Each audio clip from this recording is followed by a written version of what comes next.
What's going on, everybody?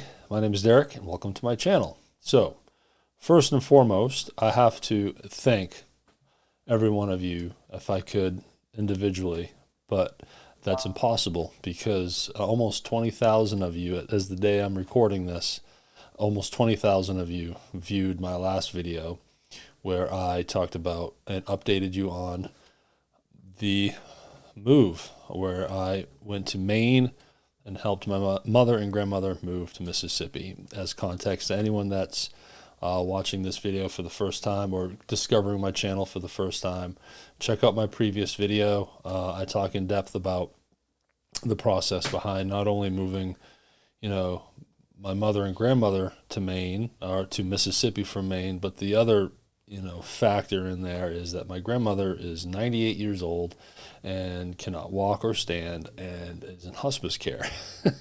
So that brings in a whole other variables of situations there. So, but the reaction that I got from that video is outstanding. Several hundred comments, like I said, almost 20,000 views. It's definitely possibly by the time you're watching this is over 20,000 views, at least in real-time stats. And it's overwhelming, all positive comments, like a couple dozen down thumbs, which is just hilarious to me. I don't get the thumbs down option, but apparently people didn't like it, which it doesn't bother me. Down thumbs do not bother me at all, but it is interesting to see people do that. But anyways, it was awesome. It's been exciting for me and my mom to get that reaction. And of course, my mother's excited because she's getting to see me have a good video on my channel building.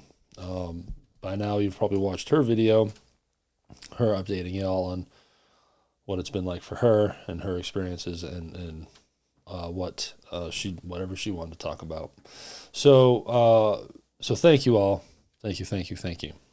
So now to try to transition into, a more typical video that I want to start doing, and that is, doing some more of the self-help stuff. I want for me to do and really be consistent with this channel and make it special for myself and make it a consistent channel, I need to, for the most part, talk about stuff that's passionate to me. It will change. I'll have some oddball random videos. I'm not pigeonholing myself to one niche, but I do want to talk about mental health. That is something that is interesting to me because I deal with it, and a lot of people deal with it. I've spoken in depth about my anxiety issues. So that would be the main thing that I like talking about is anxiety.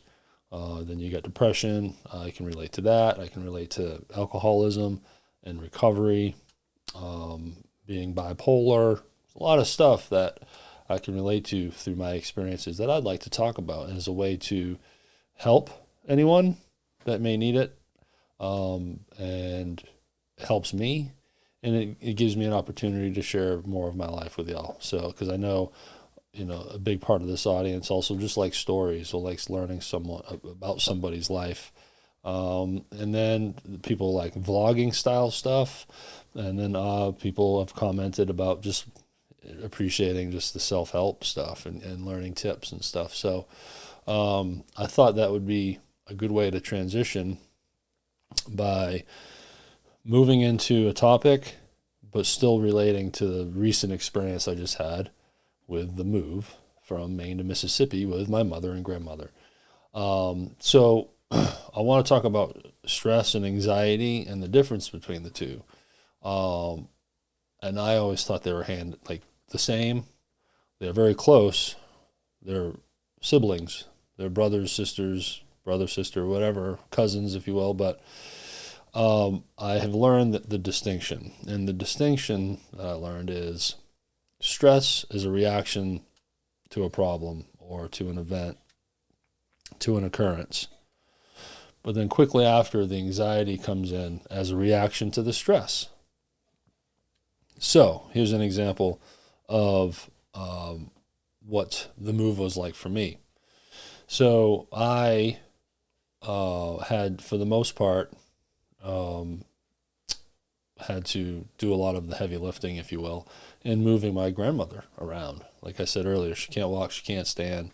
She's 98 years old and fragile, and she needs to be transported to different seats, whether, from the car to a wheelchair to the special wheelchair that wheels you into a plane, and from that to the airplane seat, and then the plane lands, and you got to do all of that in the reverse order.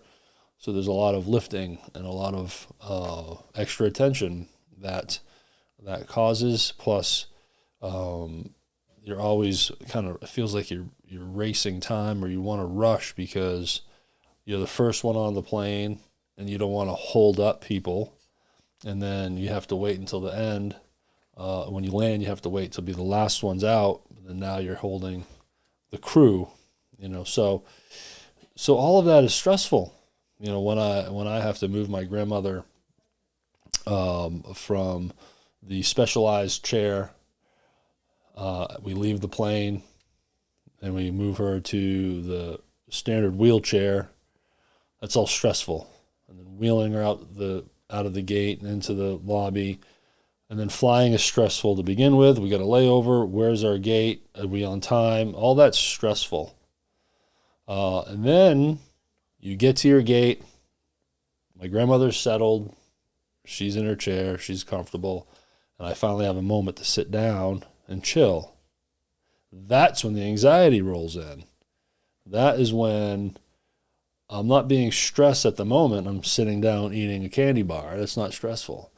But now I'm just thinking about the next flight, the next 15 times I have to lift my grandmother up. What are we going to do when we get home? All these things now, you're stressing about the stuff coming up. You're stressing about the unknown. You're making things up too. Sometimes you can assume things are going to go bad, assume an issue is going to happen, and try not to spiral out of control on that, because that's not doing you any good, because you're assuming things that could possibly not happen. In our case, for the most part, everything went well. I mean, considering with all the cancellations out there with airlines and longer, huge delays. The last time I went to Maine, it was brutal. Planes got rescheduled. Layovers doubled in length. It was a nightmare. So luckily we didn't have to deal with any of that stress. The stress was just taking care of my grandmother and transporting her properly, hoping she doesn't get sick on the plane. There's so many unknowns. But we're in the middle of it. When you're right in the middle of it, it's high anxiety. But I just thought it was interesting that stress is a quick reaction to the situation, and then the anxiety is now the reaction to the stress. So, as a way to help, I did a little reading and just came up with some simple coping skills to reduce stress, hoping then that will then eliminate the anxiety. But we all know sometimes you're just anxious. Without stress, there's no perfect situations, no perfect solution for anything mental health. You learn some skills. I look at it as a toolbox. At least that's what I learned in rehab and all this different stuff. You picture it as a toolbox. You get some new tools. You put them in the toolbox, and then hopefully you think about the toolbox when you're experiencing your anxiety or your depression or whatever it may be. Go to the toolbox, find a tool, and try to use it. And that's the best you can do, and you just keep trying to do it that way. We all fall down. We all have moments of setback. Just get back on that horse and try it again. And that's all you can do. As long as you keep trying that and doing the best you can, then you're winning, in my opinion. So some very simple things that I kind of discovered, and they all seem so much like common sense. But, it's still nice sometimes to just sit back and think about a few things that you can do. So the first one is take a time out. I think this is where hobbies are helpful. I, as anyone, as most of you know, I've been a musician for half my life, a lot of touring as a bass player, playing guitar. I've since come off the road, kind of retired. I haven't played, like literally held my bass guitar in almost a year, because I'm focused on my business and my daughter. She's 13 now, single dad, just a lot of stuff going on. Moving my family from Maine to Mississippi. So I found I'm okay with that, but I was finding that I had a void. Like I had no hobby. I had nothing to do outside of working. I've always loved playing drums, so I went and bought a modest little electronic drum kit so I can have it in my apartment and it's not making any noise. And that has been key to some recent happiness because now I have that thing where I can do it in the middle of the day. Granted, I'm fortunate to live home and work from home, but 10 minutes here, 10 minutes there, I just break away. I go pound my drums, release that energy, clear my mind.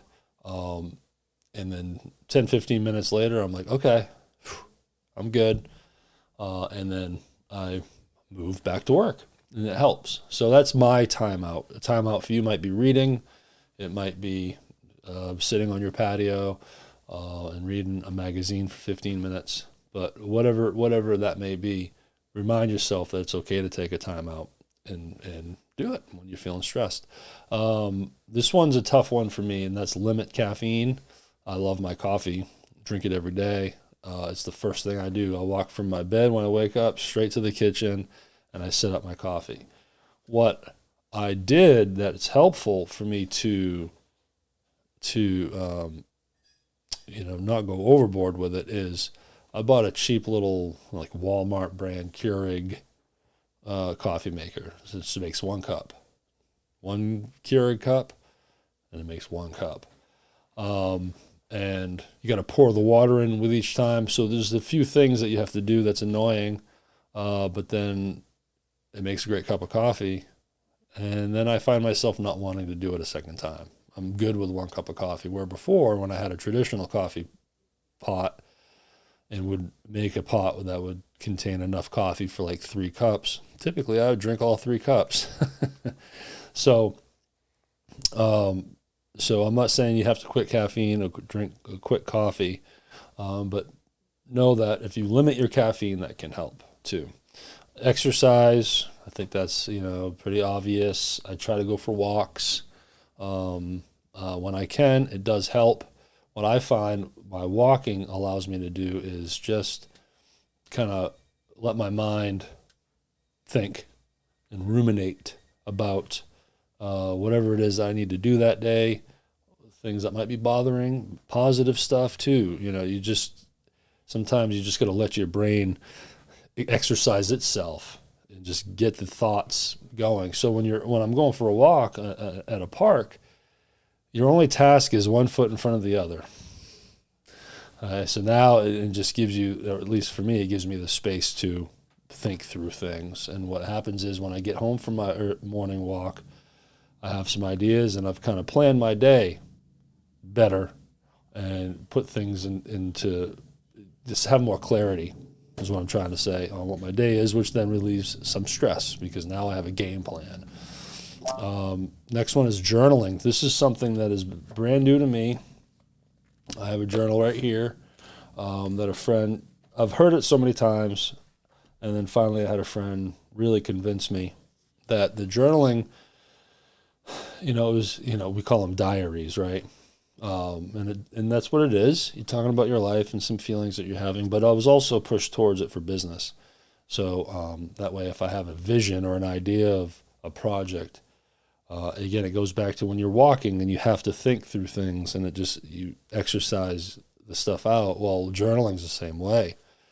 There's something about putting pen to paper that really just lets the stuff out. So if I have a great idea and I'm just stewing over it, I write it out and then I don't think about it anymore. I know it's written down. It's kind of just been pulled out of my brain. Well, the same thing can happen with, if you're just wanting to talk about your feelings, your anxiety that you're experiencing, your depression that you're experiencing. You can reflect on, at the end of the night, reflect on what you wrote that day. Okay, well, what did I do to help it? If I tried this to help it, did it work?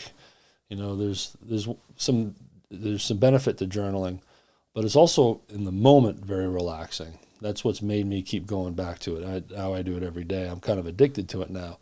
The mere fact of writing whatever it is that you feel like you need to get out of your head and out of your soul, just the action of writing, to me, is relaxing. It makes me feel good.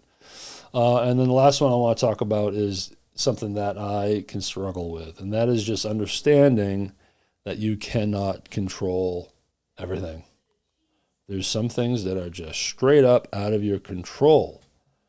Can't do anything about it. You cannot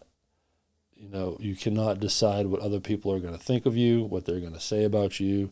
You can't, if someone runs a stop sign and hits your car, you can't control that. Things happen that are out of your control. There's plenty of stuff that is in your control that you can, make better decisions on, or whatever it may be, to help relieve some of the stress. But if you just understand, now I'm kind of preaching to myself here. I'm telling this. I need to hear this just as much as you, because I'm bad at always worrying about what people think of me, or what a situation might bring that might make me feel uncomfortable, like a social situation or whatever it may be. That it's okay if you can't control it, and something happened that added stress to your life, which then brought you some anxiety. I guess the tool that you would grab out of the toolbox for that is remind yourself you had no control over it. One of my biggest stressors when driving is red lights.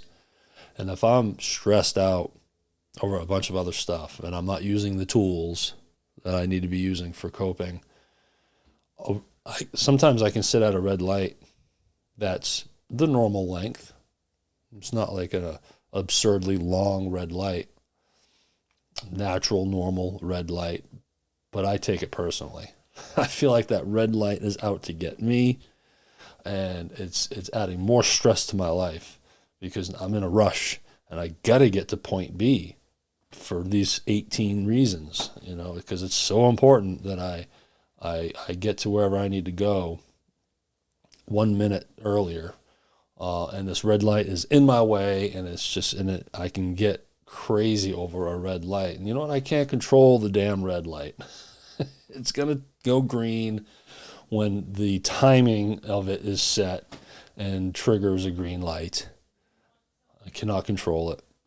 Prime example of me having a great deal of stress, therefore anxiety over something that I can't control. So when I'm having that moment, I try to remind myself, can't do anything about it.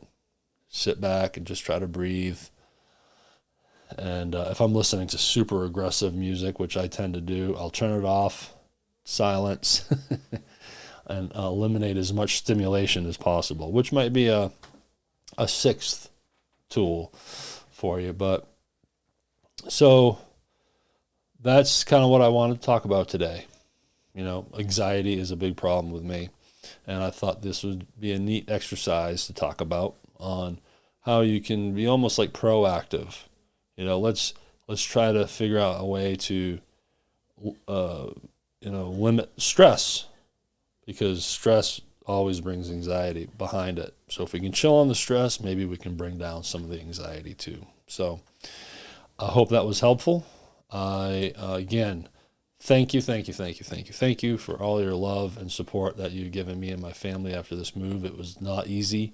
Not only, and I say not easy because of, yes, the flying and the actual action of the transporting and the moving was not easy. It was stressful, and we already talked about all that. But the stuff my mom had to go through to make this happen, and all the stress and barriers that she had to go through in a mental way. The anxiety and stress that it brought her was not easy, and it was pretty intense.